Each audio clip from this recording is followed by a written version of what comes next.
Bonjour à tous et bienvenue dans 100% Jeunesse, l'émission qui donne la parole à la jeunesse. Voici le sommaire. À 15 et 13 ans, ils lancent une cagnotte Litchi pour venir en aide aux plus démunis. Déjà 725 € récoltés. Les deux collégiens fondateurs, Erwan et Mathéo, nous expliqueront pourquoi s'être lancé dans cette initiative. Il a obtenu la 4e place au championnat de France. Le jazz, c'est son oxygène. Alexis Reuters retracera avec nous son parcours de danseur. Et puis de la musique avec une chanteuse messine alors qu'elle vient tout juste de sortir son premier EP. Enfin, le second est déjà en préparation. Rencontre avec Asma en fin d'émission.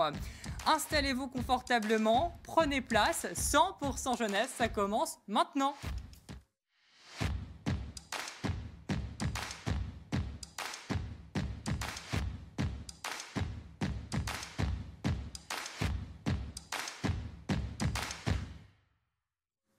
Bonjour à vous quatre, comment vous allez ?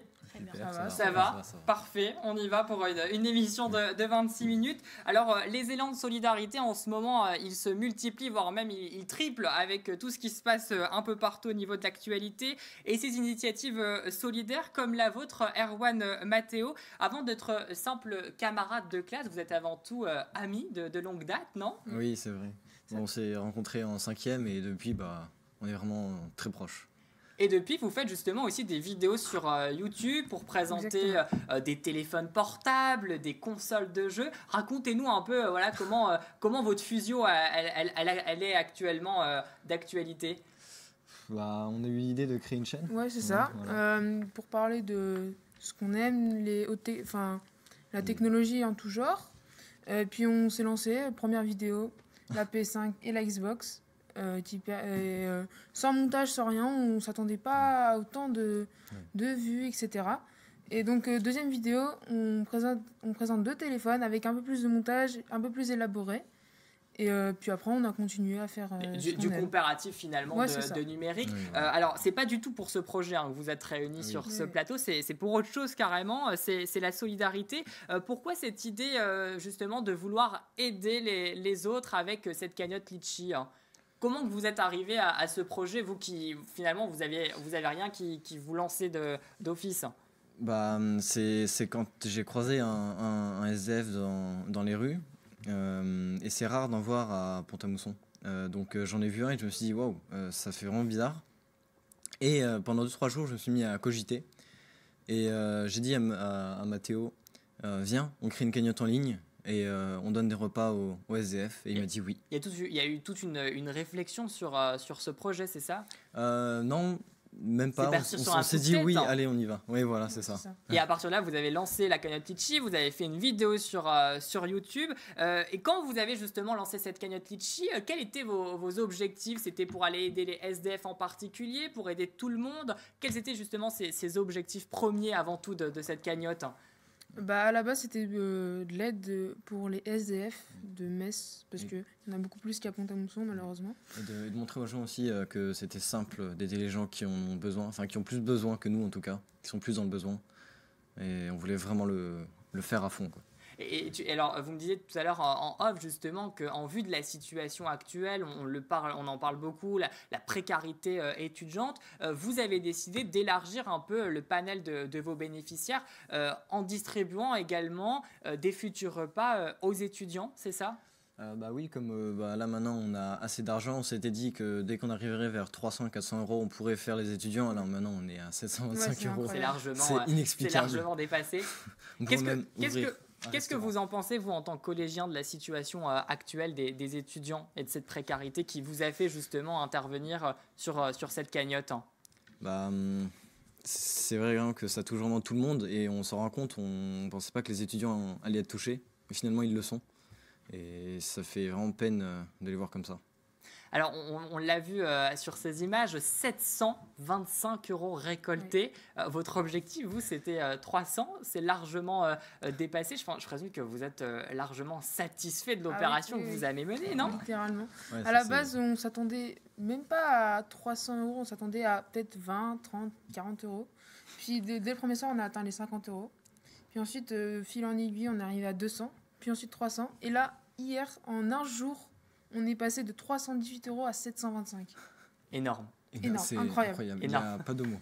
Aucun mot. Alors, vous l'avez dit, c'était 300 votre objectif. Là, à 725, on s'imagine que vous allez pouvoir faire un tas de choses. Comment que vous envisagez la suite? Est-ce que vous avez déjà réfléchi? Qui va cuisiner? Comment vous allez distribuer tous ces repas?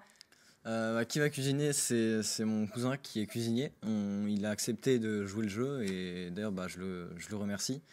On a essayé de trouver un menu, pour l'instant on n'est pas su, mais on a déjà une petite idée en tête. Et pour la distribution justement, on s'est dit qu'on allait prendre une grosse camionnette, un gros plat, on allait prendre une louche, plein de petits ramequins et on distribue comme ça aux gens. D'accord, donc il y a déjà toute une préparation. Et est-ce qu'on, alors on ne sait pas forcément quel menu, mais est-ce qu'on peut avoir peut-être un peu des petites pistes sur un éventuel menu déjà en préparation? Alors on s'est dit peut-être pourquoi pas changer un peu, comme ils ont beaucoup de soupes, on s'est dit pourquoi pas essayer le chili con carne, pourquoi pas. Qui peut être un Ce qui très peut- bon ce qui peut repas, être une bonne très idée. copieux.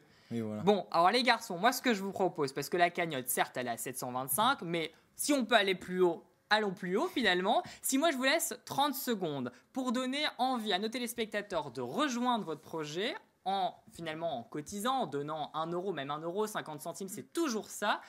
Qu'est-ce que vous leur diriez en 30 secondes pour leur donner envie de participer à votre projet? Allez-y.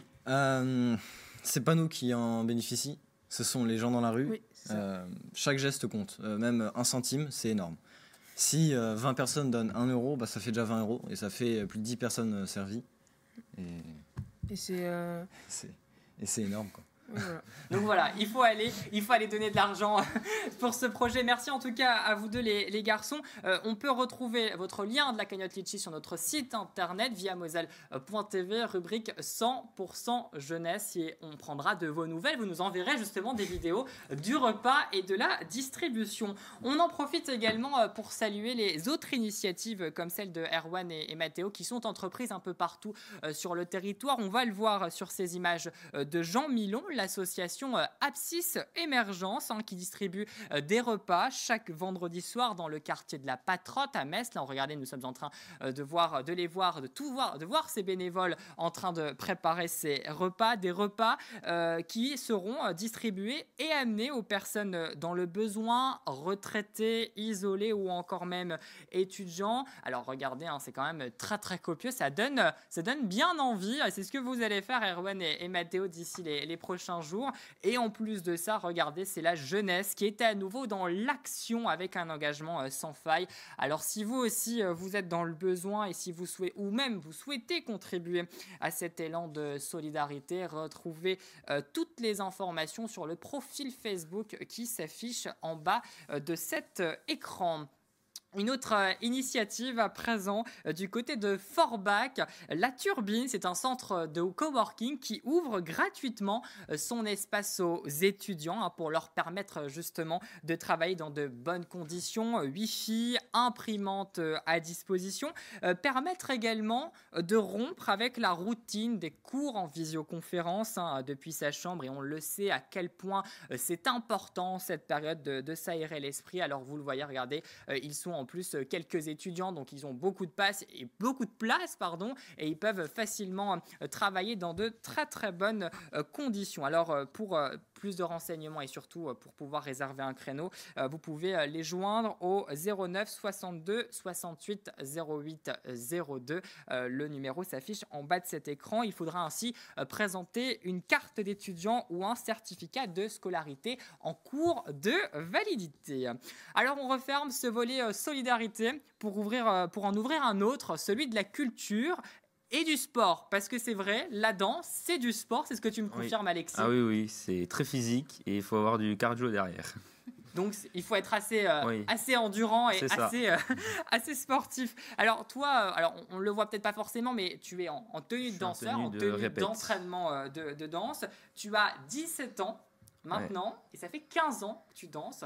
Finalement, on peut dire que tu as appris à danser avant de marcher, non? Oui, c'est ça, presque. C'est ça. J'ai commencé à l'âge de 3 ans, donc tout juste apprendre à marcher en même temps, presque. Comment que ça s'est passé finalement à 3 ans de se dire je vais aller faire de la danse, je vais aller m'inscrire dans un cours de danse? Comment que c'est venu? Est-ce que c'est dans la famille finalement que ça a débuté? C'est ça, c'est dans la famille. Ma grande sœur dansait et j'ai voulu essayer.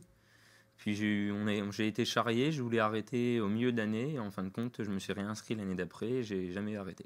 Alors, on t'a vu justement à l'antenne il y a 2-3 secondes avec déjà toute ta tenue de danseur. T'avais quel âge à ce moment-là? 2-3 ans, ça venait de commencer? Non, j'étais un peu plus vieux. Je pense que j'avais autour de 5-6 ans.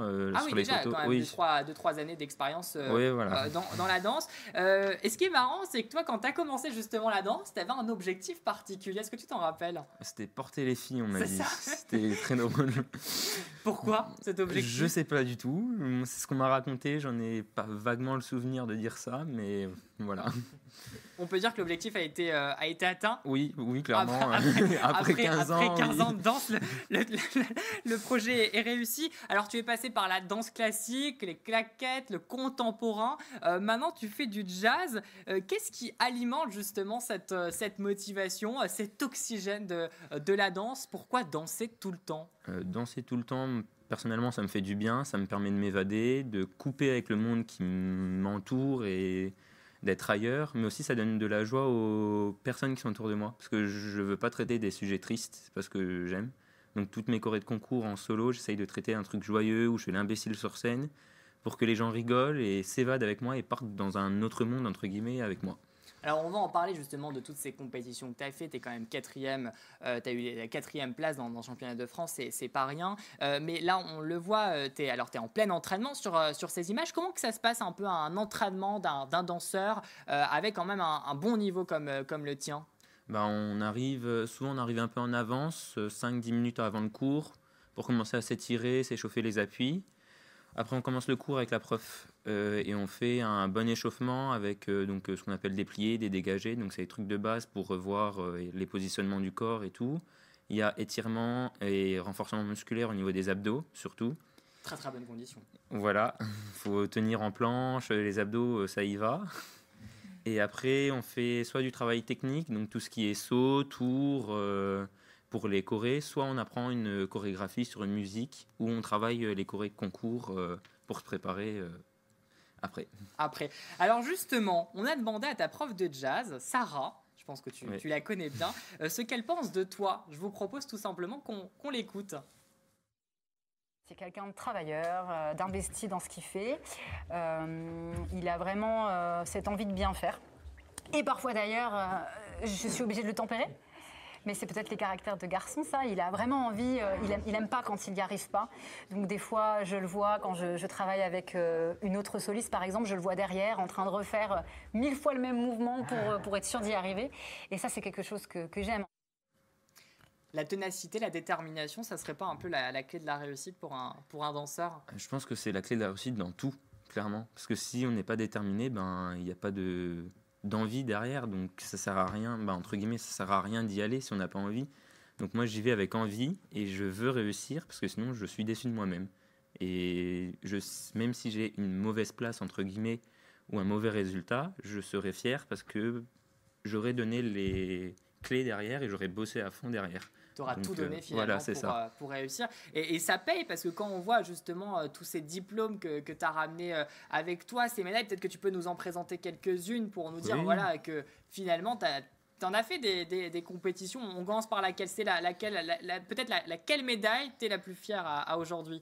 Aujourd'hui, il y en a deux principalement. Il y a les concours européens. Peut-être me montrer en 2018 où je suis arrivé 2e. C'était ma première année de solo en jazz, donc c'est avec cette médaille-là. Voilà, c'était sur une choré, ça s'appelait le tennisman qui était maladroit. Et il y a la deuxième médaille, le diplôme où je suis le plus fier, c'est au concours national de la Confédération nationale de danse. C'était un premier prix, aussi en 2018, donc première année de solo jazz. Voilà. Voilà, c'est ce diplôme-là. Celui-là, c'est celui qui est encadré au-dessus de ma tête de lit. Et que tu as décroché exceptionnellement pour l'émission. Alors oui, t'en es fier forcément d'avoir des diplômes après chaque compétition. Ça prouve finalement la ténacité dans ton travail, la régularité aussi. C'est ce que nous disait ta professeure, que voilà, t'es tenace, que tu te donnes vraiment à fond pour réussir et tu peux travailler des heures sans relâche dans une figure, dans une pratique en particulier. Ouais, c'est ça. pendant des heures. Quand je pars en stage de danse, c'est des stages de 1 semaine, surtout pendant les grandes vacances. Et c'est 8 heures de danse par jour. D'accord, ah oui, d'accord. Voilà. Alors on a tous un peu soupiré sur le plateau, je ne sais pas si on y arriverait, mais c'est quand même C'est très quand même intense, hein. costaud. L'année dernière, non, il y a 2 ans, du coup, à cause du Covid, j'ai fait un stage de 15 jours, 8 heures de danse par jour, 1 heure l'après-midi pour se reposer et 20 minutes pour manger entre midi. D'accord, ce qui est sûr, c'est que la nuit, vous dormez très très bien. Moi, je peux vous le Oui. confirmer. À mon Oui. avis, c'est ça. On va parler aussi d'une autre chose, le tutu. C'est un peu le vêtement par l'excellence de chaque danseuse. Mais toi, tu as décidé justement de renverser les codes en le portant également. C'est aussi ce message que tu veux faire passer, que finalement, la danse, c'est accessible aussi pour tout le monde et pour les garçons. Et pour les garçons surtout. J'ai fait une choré qui me tenait très à cœur. On l'a appelée Cliché, parce que je danse avec clairement un tutu sur scène. Et à la fin, je finis en le jetant et en disant que les mecs, ça dansait aussi et qu'on n'était pas forcément en tutu. La preuve, je suis en jogging et en Marcel. Donc voilà. Mais du coup, oui, c'est pour tout le monde, accessible à tout le monde et à n'importe quel âge. Mon père a commencé la danse à 40 ans. Donc, et du classique, donc pas la danse la plus simple. Et donc, c'est vraiment pour tout le monde. Et donc, si vous voulez, lancez-vous. C'est moi, donc je peux me lancer alors, on est d'accord. Oui. C'est ça, on peut tous se lancer Oui. à n'importe quel âge, Voilà. même si on n'est pas souple. Même si on n'est pas souple. Je suis pas souple de nature, j'ai travaillé. Bon, alors quand même, quand on voit les images, Oui, j'ai j'ai envie de travaillé, dire que... mais par rapport à d'autres garçons que je connais, je suis pas du tout souple. Mais ça se travaille et on trouve et on passe outre de la souplesse sur certains mouvements, sur certaines chorés. D'accord, et en même temps, on peut dire que la danse, c'est accessible aussi quand on est un garçon et qu'il faut casser les clichés et casser les codes, c'est ce que tu veux faire. Et à ce sujet, ta professeure de danse, à nouveau Sarah, elle a un petit message d'encouragement, on l'écoute. Je trouve ça courageux en fait. C'est pas facile d'aller à contre-courant, que ce soit dans la danse ou dans d'autres domaines. On en a déjà discuté avec Alexis. Je sais que à l'école, il s'est souvent fait embêter et que pour autant, il a jamais lâché sa passion et je trouve ça très courageux parce que j'ai déjà eu d'autres petits garçons qui ont fini par abandonner parce que ils en avaient assez d'être moqués. Et je trouve ça courageux de sa part et je trouve que c'est une preuve de maturité en fait, de se dire moi j'aime ça dans la vie et je vais me donner les moyens de me faire plaisir et d'y arriver. Et on peut le confirmer, une très très grande maturité. En off, ta maman nous disait Alexis en plateau, là, maintenant, c'est pas le même qu'on retrouve sur scène. Qu'est-ce qui change? Quel est le Alexis qu'on découvrirait sur scène si un jour on allait te découvrir sur scène? Quelqu'un qui s'en fout du regard des autres, vraiment. Là, je m'en fous parce que bon, un plateau, c'est comme une scène de danse pour moi, donc il n'y a pas trop de stress, j'ai l'habitude. Mais c'est quelqu'un qui s'en fout du regard des autres, qui fait ce qu'il aime et qui part même des fois en euphorie, avec des expressions du visage, avec des figures. On se dit comment il fait. C'est un moment de liberté, c'est finalement, ça. quand tu montes sur scène. C'est ça. Et ça m'a surtout arrivé au championnat de France l'année dernière. Je suis monté sur scène, j'étais un tout petit peu stressé, ce qui était extraordinaire. Et en fait, je suis monté sur scène, j'ai fait ma choré, j'étais ailleurs, je me suis pas préoccupé du jury, du public. Et en fait, j'ai fini et j'ai fait déjà, alors que la choré dure quand même 2 minutes. Et pour moi, c'était trop court. Voilà. D'accord, ça passe tellement vite finalement. Ça passe vite. Quand on est libéré. Une question qu'on pose à tout artiste, à tout danseur passionné, est-ce que tu vas en faire plus tard ton métier? Pas du tout. Non, mon rêve de tout petit, c'est pompier de Paris. Et rien à voir. Rien mais tout autant sportif quand même. Tout autant sportif, mais rien à voir. C'est aider les autres, c'est ce que j'aime faire. J'aime être au contact des gens, à leur apporter de l'aide. J'aime le danger parce que faut pas croire, pompier de Paris, on voit le nombre de chiffres exploser sur les agressions, les feux, la circulation quand on intervient sur autoroute. Et c'est ça que j'aime. J'aime l'aventure et voilà. La danse, c'est juste un loisir entre guillemets. Même si je pars en compétition à côté et que j'ai des week-ends où je ne suis jamais chez moi.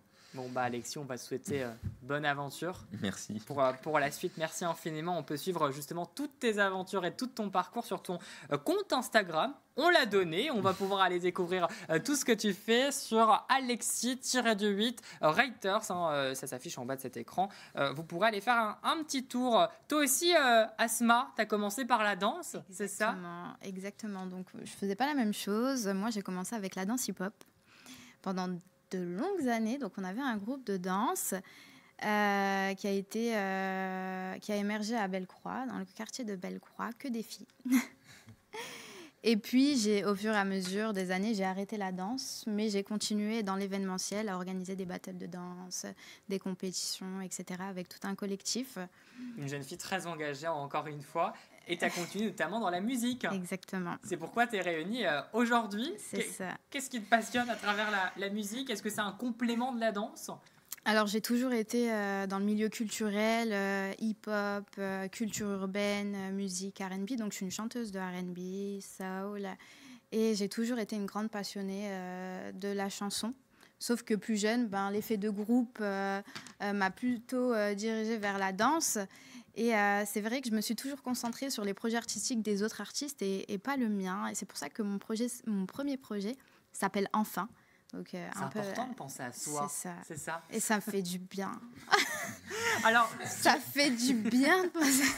Alors, tu es arrivé sur le devant de la scène dans la musique il y a quelques semaines, parce que tu viens de nous en parler, c'est la sortie de ton EP. Enfin, si on traduit un peu, c'est peut-être la fin d'une aventure, fin d'une période, le commencement d'une nouvelle aventure. Tout à fait. Il a toute une... Oui. Ce premier projet a toute une signification. Enfin, je me concentre sur moi. Enfin, je me lance. Enfin, de cette histoire, fini ces choses néfastes qui me freinaient un peu dans mon parcours artistique. Et enfin, ça signe la rupture finalement. Exactement, de plein de choses. Une période très complexe, une période dont je ne veux plus rien. Que tu ne veux plus, tu veux plus voir et maintenant tu c'est vois l'affirmation en fait de cette fin. Et je veux juste kiffer autour de la musique, quoi. Donc je suis bien contente d'avoir sorti ce premier projet. Alors comment que tu nous emmènes justement dans cette EP à travers quelle période tu nous emmènes à travers cette EP? On a 5 titres quand même. Exactement. Pause, on a 5 titres, donc on a une intro qui parle de cette petite fille que je suis et que je ne cesse d'être. On a Fini, donc je commence avec le premier titre qui s'appelle Fini, donc c'est une histoire qui est finie. Ça met vite dans le bain, c'est la rupture. Exactement. On a un son qui s'appelle No Time, donc je n'ai pas le temps. On a un son qui s'appelle Prise de tête, donc je parle d'une prise de tête et de sa fin. Et d'ailleurs, Prise de tête, c'est le clip là. Surprenant, surprise. Exactement, voilà, ça c'est mon premier clip. Et je termine avec Pause, donc ça, c'est la pause de tout et je reprends... Tu reprends tes esprits. Exactement. Il y a aussi, il y a eu beaucoup de collaborations dans cette EP. Ça te tenait à cœur, c'est ce que tu me disais il y a quelques minutes. Ça te tenait à cœur parce que ce sont des personnes finalement qui t'ont accompagné depuis le début. Qui m'ont toujours soutenue. Et pour moi, pour chaque projet que je fais, chaque projet artistique, c'est important que les personnes autour de moi s'accaparent ce projet et qu'il devienne le leur et pas seulement le mien.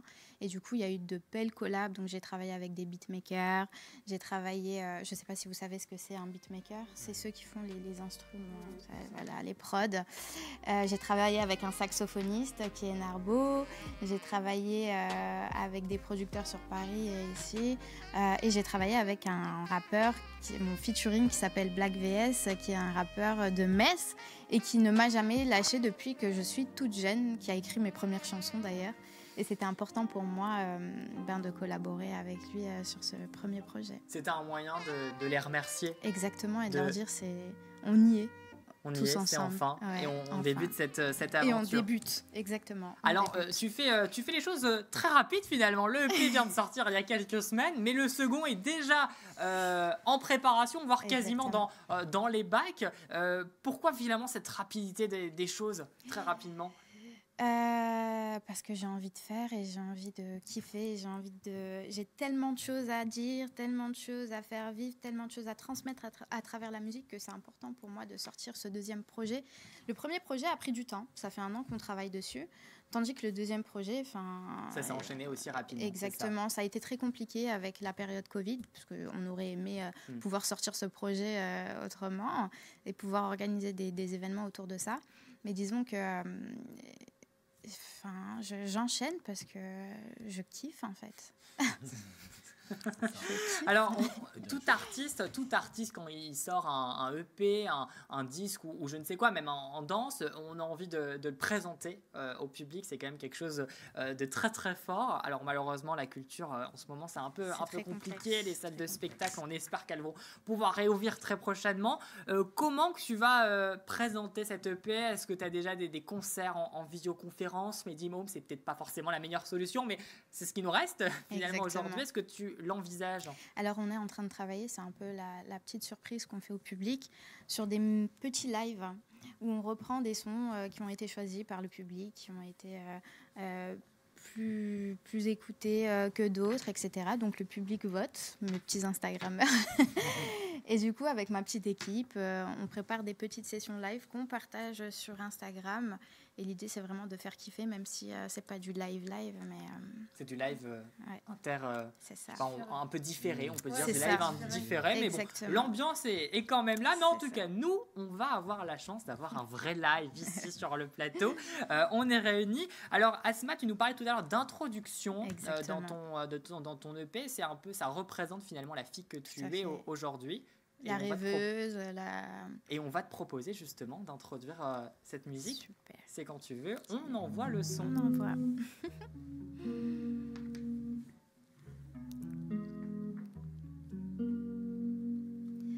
Hey, yeah. Oh. Cours d'école, une jolie robe à col, tes petits yeux qui brillent, tes papillons qui volent. Ce beau temps, des enfants qui rigolent, petite fille qui danse sans aucune insouciance. Et moi je veux rêver, moi je veux y croire, moi je veux aimer tout ce qu'il y a de bon. Moi je veux grandir, moi je veux grandir et suivre tes pas et tes mots qui s'affirment comme une rose, comme une rose. Maman, ta douceur, ma rose, c'est fou comme la vie est douce. Hey, hey, hey.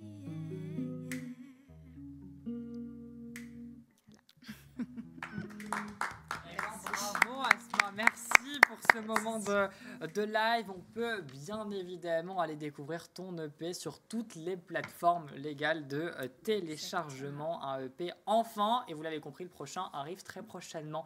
Merci infiniment à vous quatre d'avoir été à mes côtés pour cette émission. On le rappelle, Erwan Matteo, votre site de la cagnotte Litchi de 725 € aujourd'hui va sans doute augmenter et le lien s'affichera dans notre site internet via moselle.tv. Merci Alexis, bon courage pour la suite. Merci. On se retrouve à Paris alors dans une caserne, c'est ça, parisienne. Asma, on se retrouve très vite pour un prochain EP. Merci infiniment à vous quatre, merci également à vous Merci à vous. chez vous et on se retrouve le mois prochain en avril. Bye, ciao.